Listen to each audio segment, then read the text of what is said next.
अंजलि और उसके दोस्त पैरासेलिंग के लिए हिमाचल की एक सुनसान वादी में आए थे।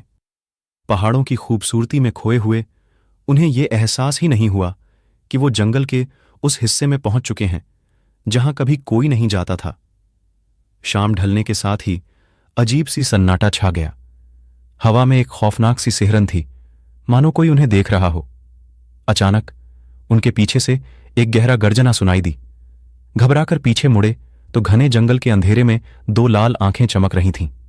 एक विशालकाय राक्षस, जिसका शरीर पेड़ों की जड़ों जैसा था और जिसकी आवाज गड़गड़ाहट करती थी, उनकी तरफ तेजी से बढ़ रहा था। चीखते हुए वो पेड़ों पर चढ़ने लगे, मगर राक्षस भी तेजी से पेड़ों को उखाड़ फेंक रहा था। अंजलि किसी तरह एक ऊंचे पेड़ पर चढ़ गई, मगर राक्षस उस पेड़ को भी हिलाने लगा। तभी उसे पेड़ की एक खोखली टहनी दिखाई दी।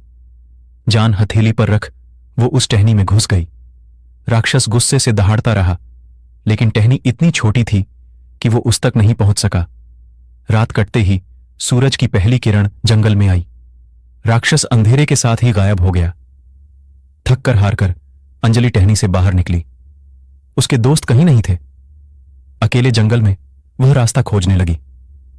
कई दिनों के भटकने के बाद वह एक गांव में पहुंची। गांव वालों ने बताया कि पहाड़ों में रहने वाले राक्षस को सिर्फ सूर्य की रोशनी में दूर भगाया जा सकता है।